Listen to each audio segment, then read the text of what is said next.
Welcome to the PIO podcast, a place for all things public information related for police, fire, EMS, and local government. An open forum to learn, grow, and develop your public information skills.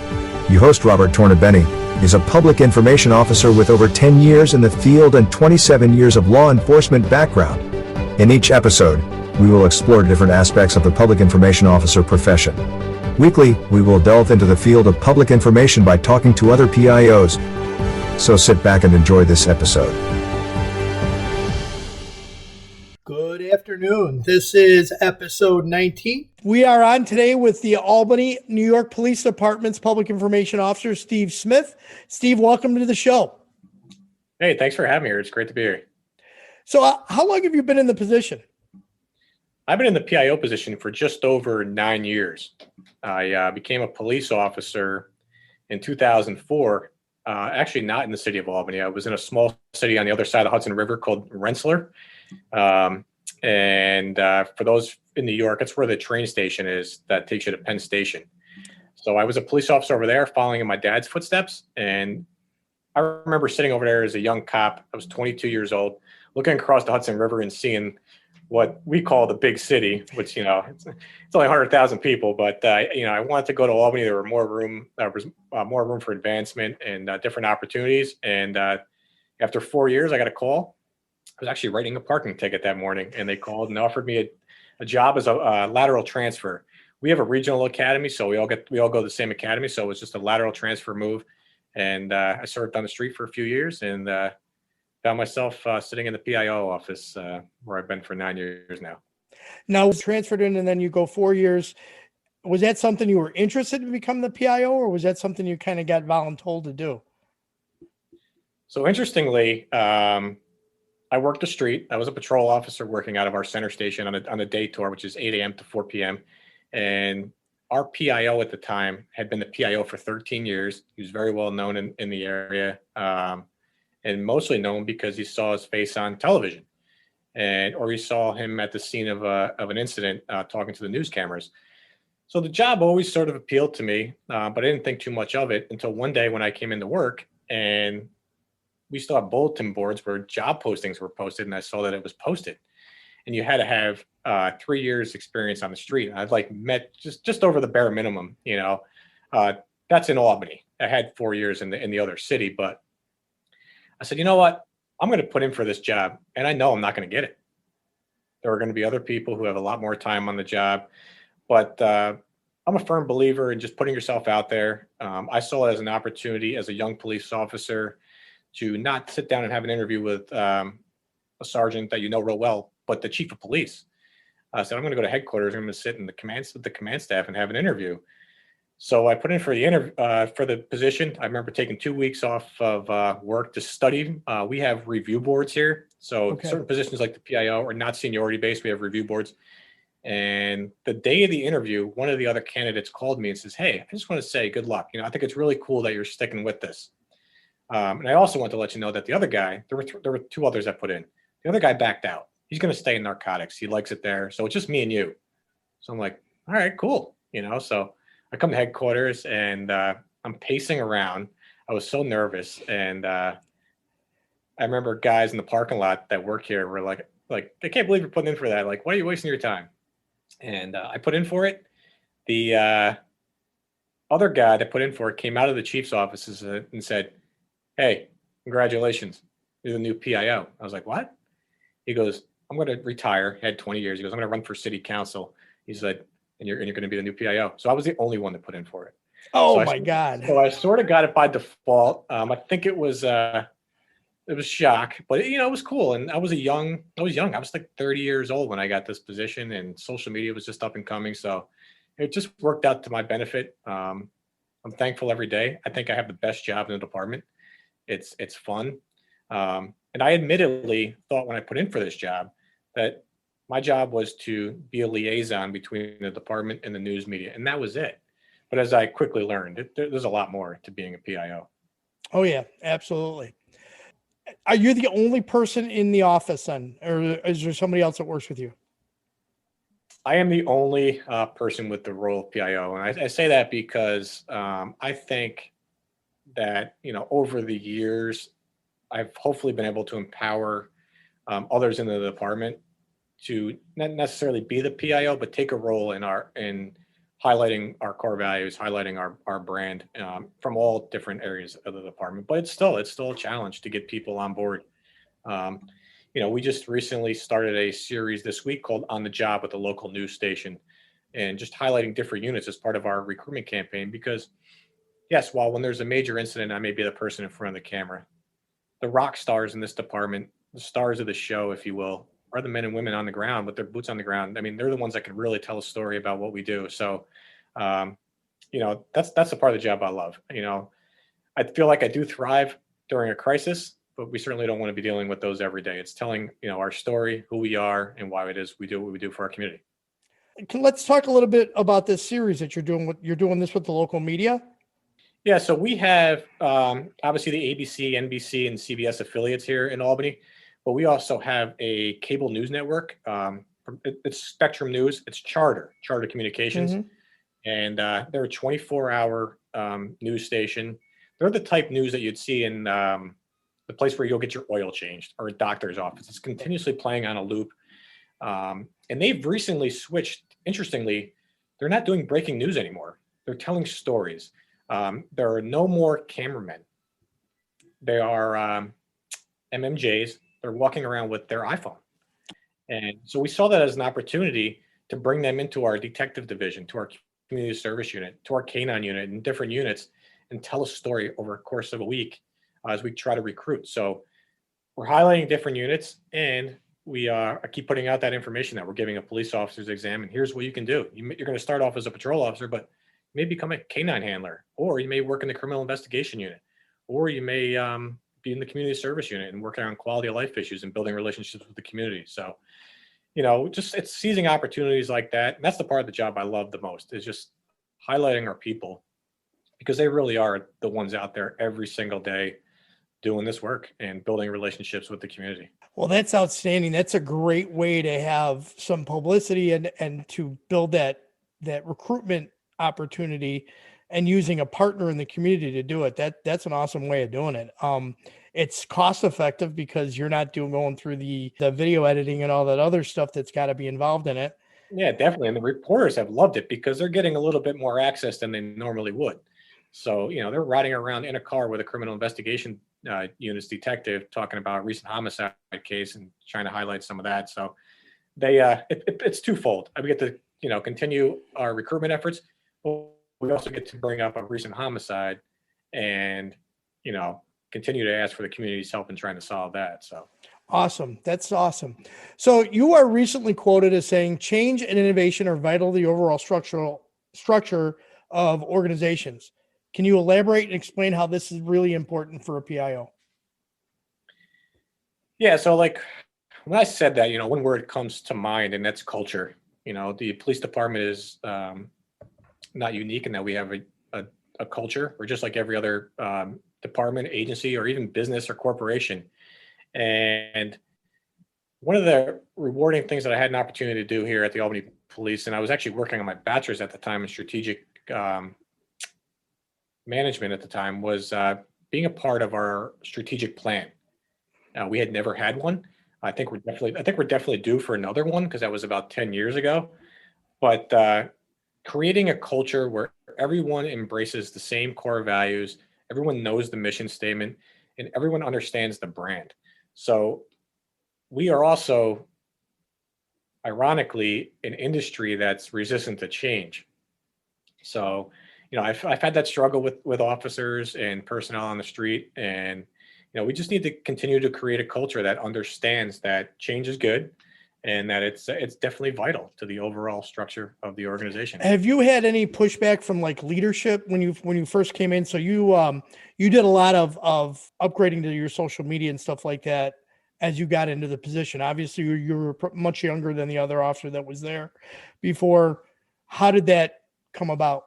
I was like one of those situations where I just kind of took the ball and ran with it. There were definitely times where I asked for forgiveness after the fact, because I would post something. But social media is a huge engagement tool, as we all know, as PIOs. And the one thing that I have been given, and I would encourage every law enforcement executive to do is just to give their PIOs a little bit of independence. It helps us grow and it helps us do our job effectively. And I'm thankful to have that. My bosses are awesome. They know that I'm not going to do or say anything that's going to damage the reputation of this department. And time is always of the essence too. I can't. When I first started, I was learning, right? But I can't now be asking for someone to do this or do that before I get approval, before we put something out. Sometimes time is of the essence and you need to just push. So, independence is huge. And I have their support. If I do have questions, it's pretty cool being a PIO. You're actually sitting at the table with the command staff, making some of these decisions. And Very cool. It's been good. So you were awarded the 40 under 40 award by the International Association of Chiefs of Police. What is that award about? And can you explain it for our listeners? So I can't talk about the IACP without talking about how I got there. And I got to give a shout out to our friends on the West Coast, Mountain View, California, Katie Nelson, who's the PIO out there, and now the chief, Chris Young. So I had an opportunity to attend a social media training in Chicago at Force Science, and I met Katie, and I met Chief Young at that conference. They did an amazing presentation.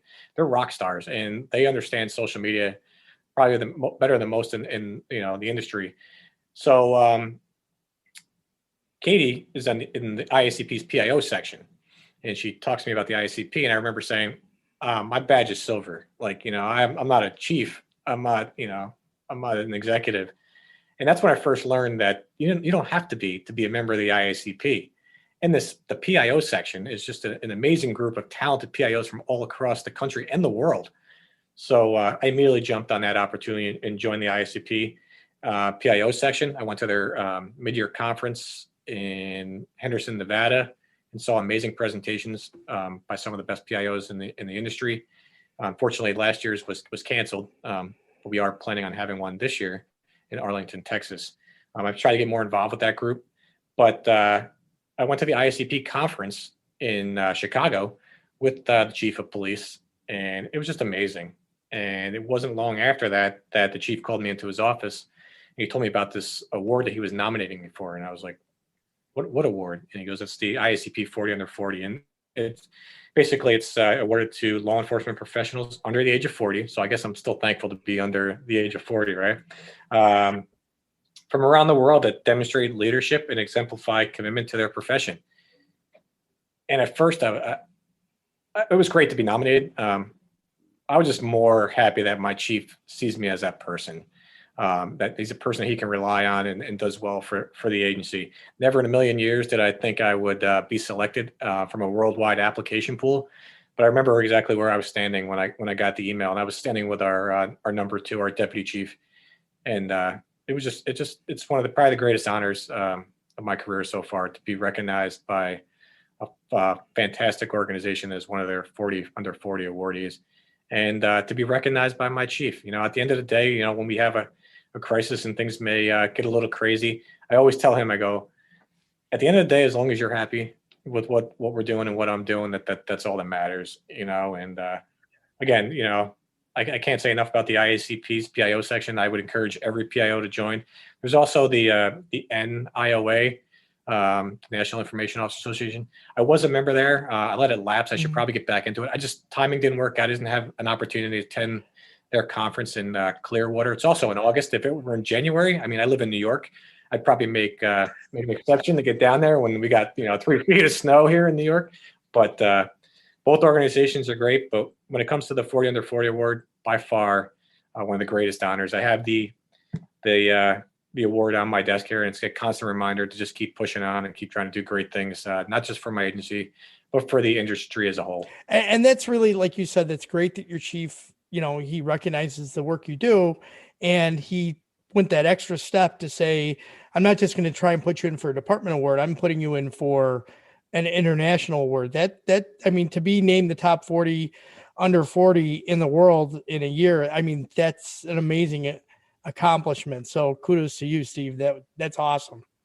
Yeah, I appreciate it. And like, one thing I had to do was get 2 letters of recommendation, and I'd be remiss if I didn't recognize Chief Bob Sears, who's a retired police chief here from Albany. I worked with him. And Laurel McElroy was my other letter of recommendation. Laura is a communications consultant that is a former PIO from Tampa, Florida.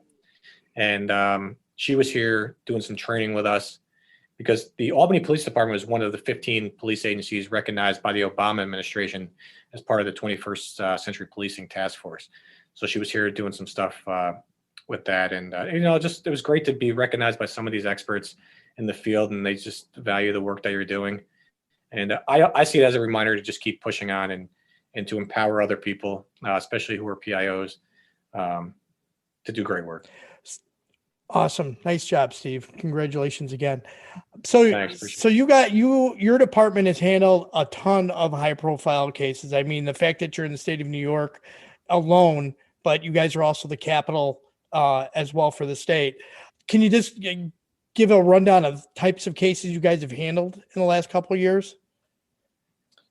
Albany's a very politically charged city. It's obviously the state capital of New York. I'm sure your listeners have heard of Governor Andrew Cuomo. He's been on TV a lot, especially during the COVID pandemic, and then some other things, as you know. So, recently I got calls regarding that. I mean, you're getting calls from every national news outlet. We had trials that have occurred here from officer-involved incidents, that were pretty high profile. We're no stranger to protest. Unfortunately, we had 2 pretty significant riots last year, following the death of George Floyd. But, it's all about partnerships. When things happen, I'm thankful just to have other PIOs who I can reach out to. That's, I reach out to not just PIOs here locally, but all across the country, when I need advice or, just somebody to talk to. Sometimes this job can be stressful, as you know. Sometimes you just got to vent a little bit. And the politics, this being such a politically charged city, is probably one of the most stressful parts, because I can do my job and I can talk about police stuff, but when the politicians get involved, sometimes things kind of take a turn. Right. So right. sometimes I need to talk to some and just vent it out, and but it's definitely no stranger to violence either. We had it's a small city, 100,000 people, and we had 15 homicides last year and 130 people shot. Just like other urban cities throughout the country, in 2020. So we stay very busy. Again, it's all about just partnerships and everybody working together. So have you had to rely on other people to help back you up when an incident's gotten overwhelming 2 or 3 days in a row? Have you relied on, I know Chris Cook talks about this a lot, where he's had the ability to have somebody from another agency answer phone calls or monitor Facebook for him. Have you used anything like that? Yeah, I've had a few people here, non-sworns usually, because when there's a crisis happening, your sworn people are going to be usually tied up. But I've had a couple non-sworns just keep an eye on our social media and just call me if they see anything that might need to be corrected. That's the problem with social media sometimes, especially during a crisis, is there's so much misinformation out there. It's interesting that we're talking about this. So I was away last week. I attended my first FBI LEDA training. I did the NPR because I'm really interested in the master's course taught by Judy Powell. Great course. So yeah. So I had an opportunity to meet Judy at a training up in Oriskany, New York, up near Utica. It was a capstone exercise about a complex coordinated terrorist attack.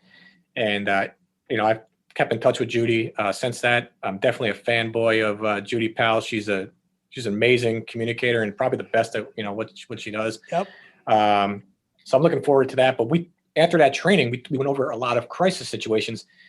And I said, when I get back to Albany, I got to figure out who I'm going to call when, hopefully it doesn't happen. But if the big one happens to us, who am I going to call? We talked about earlier on in this episode that I'm the only PIO for this agency.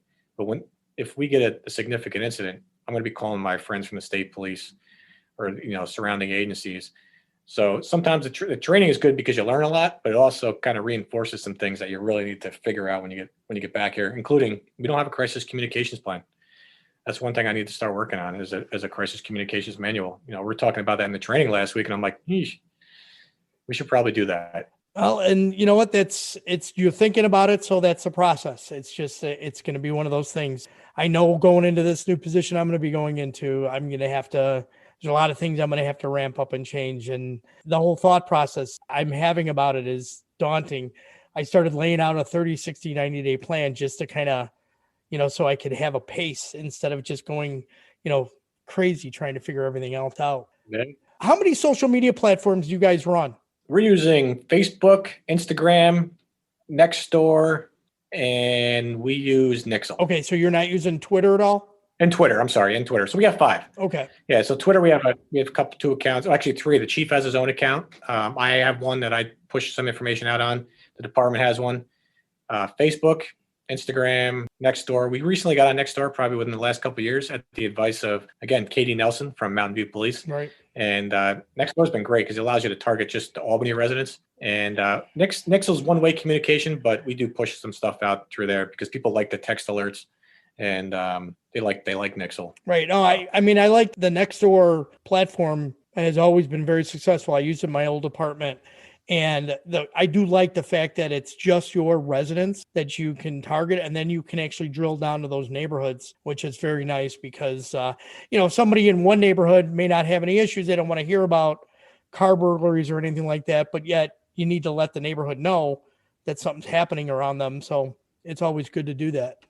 I like that platform. Even the simple things we put out, we put our emergency no parking out every day on Nextdoor. Those are the places in the city that you cannot park because people have designated those areas for construction or something like that. People love that. It's those little things that you just got to put out there and communicate to your community about. And so you talked about, all right, Nixle's a one-way communication, but obviously there's two-way communication going back and forth on those other platforms as you go, correct? Yeah. I mean, we could certainly do better at it. I think that's where like some of your non-sworns and other personnel come in, because I may be standing in the chief's office dealing with, some type of crisis that we're dealing with. And it's important that we engage as much as possible with our community on social media platform. We have a lot of fun with it. We kind of use them all differently. Instagram, we tend to put out some of our fluffy, lovey-dovey stuff. Facebook is, I just put a shooting out this morning on Facebook as well as Twitter and Nextdoor. But, and they all have different audiences. Our chief met this morning with our JROTC program. So we shared that on Instagram because we want our young people to see that, like, hey, if you're in high school and you're seeing this is cool program in your school where you can do a lot of fun activities and learn about leadership and, gain some self-confidence. Right. So it all depends, all depends on the audience. Right. Absolutely. So. And you've got to know it. So outstanding. Steve, let's change this up to some rapid fire questions. All right. Last good book you've read. Ooh. So I recently earned a master's degree, and there was a lot of textbooks reading, but one of my favorite courses was an ethical leadership course, and we had to read 4 nonfictions. One called Malfeasance. It was written by Phil Ribera. He is a retired captain from the San Francisco Bay Area, and it just talks about his time on the job and some of the corruption and malfeasance that was taking place in his city. And nothing we like to deal with personally, but just reading it was a fascinating book, and he's written several others. And I kind of like nonfiction, but I also have to admit that after most nights, if I try to read a book, I get about 3 pages in and I'm like lights out. So yeah, that's a sign of the times of working a 9 to 5 or an 8 to 4 or whatever it might be. Yeah, I agree. Binge-worthy TV show, if you watch TV. I do watch some Netflix every once in a while. It's because it's a tough one, but I recently watched Money Heist. Oh, okay. So it was a really good show. I mean, interestingly, so it's Spanish actors and it's set in Spain, but they do a heist at the Royal Mint of Spain, and it's a pretty fascinating show. And it's one of those shows that every episode has you wanting to just stay up an extra 40 minutes and see if you can get through another episode. Yeah, that's the hook on those shows. It's amazing. Bourbon, Scotch, beer, or wine? That's an easy one. Water. Okay. So I don't drink alcohol. I mean, not that I don't like alcohol, but I think we need to know our strengths and weaknesses, Rob. And I'm a half a Corona guy, and I'm like I need a ride home. So okay. I also when I got this job, I really just stopped drinking because, I mean, you could get called in the middle of the night. And, Yeah. So a lot of it for me is that, but there was also like, I'm just not good at it. That's okay. That's all right. Excellent. Yeah. Do you have a personal motto, Steve? Yeah. If I give personal motto, I'd say, you got to be in it to win it. And I think it all goes back to how I got this position. Like, you know, no matter how much of a long shot it may be, put yourself out there, and Right. you got to be in it to win it. Outstanding. I like that. If you could spend a day in somebody else's shoes, whose would they be and why? You know, I know it's probably going to sound cliche, but I would love to be the president of the United States for a day. You know, I'm fascinated with politics. And I think that given our current climate, I would love to be standing in that Oval Office, just seeing what we can do to make this police industry better and to make our world better. Well, you know, honestly, that's all why most of us got into this field, was to make the world a better place. I mean, so why not? Absolutely. Yeah. If you could do anything, I would blank. So I think I would be an airline pilot. I've always been sort of fascinated with aviation. I mean, if you think about it, if I wanted to meet you in Chicago for a water, obviously, right? For a quick water, Right. I would. You get on this tin can that weighs several tons, and they get it off the ground, and I'll be there in an hour and a half. So I've always thought aviation was fascinating. I think I mean, can you imagine your office being 30,000 feet off the ground? You know, it's just something I've always thought was pretty cool. If I could go back in time, it would have been an airline pilot. Excellent. But I can't see them.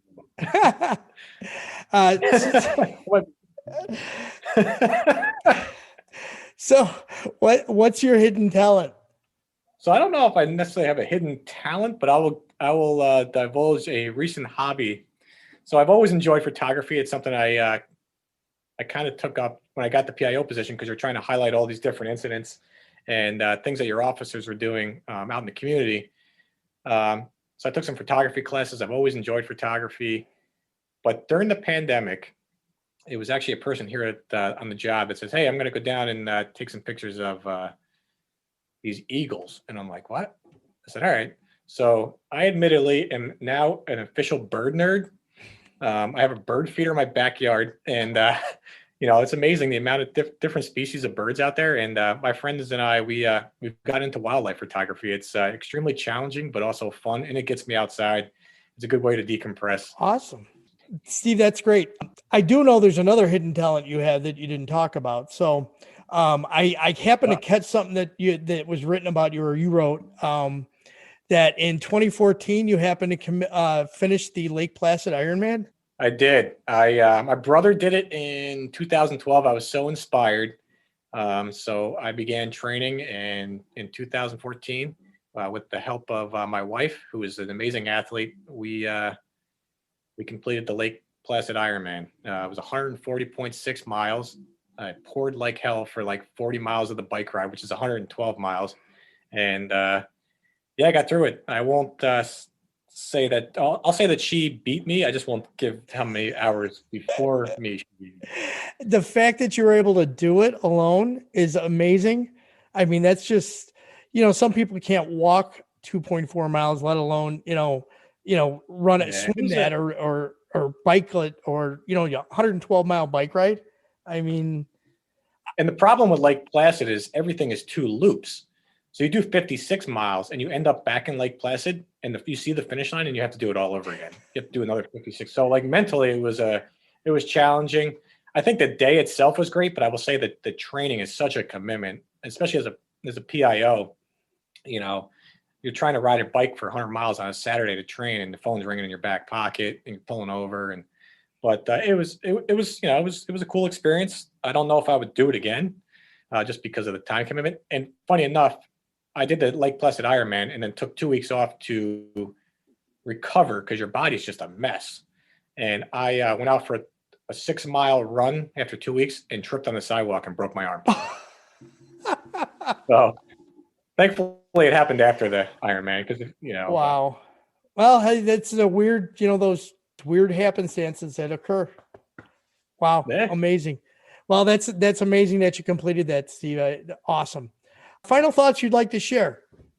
I think if I had to share anything, it's take advantage of the PIO network that's out there. There are a lot of talented PIOs, probably right around your own region, but just across the country. Join the NIOA, join the IACP PIO section, and never stop learning. I have 9 years as a PIO. I sat in that FBI LEADA class last week and was still learning a ton. I made a lot of mistakes during the scenarios, but better to make them there than out in front of the cameras, when a crisis occurs in your community. Absolutely. And training is so paramount to keep doing it. You can never stop. So how could people best reach out to you? And if they want to learn more from you or contact you, and I will put it all in the show notes, but how's the best way to reach out? Yeah, I mean, I'm always available by email. It's S. Smith. It's my first initial last name at albanyny.gov. I am on Twitter at APD Smith. I do respond to private messages on there. Or you can always call my desk phone. It's 518-462-8756. Outstanding, Steve. Thank you for coming on the show. I really appreciate it. I'm sure our listeners are going to enjoy hearing the podcast. You do some amazing work, and you're in an area where there's a lot going on.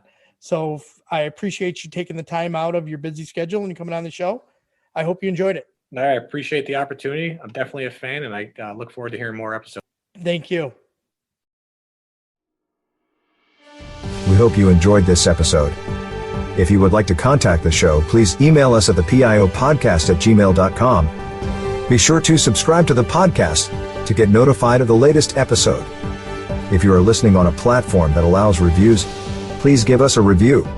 We appreciate any review, good or bad. It helps us improve on each episode.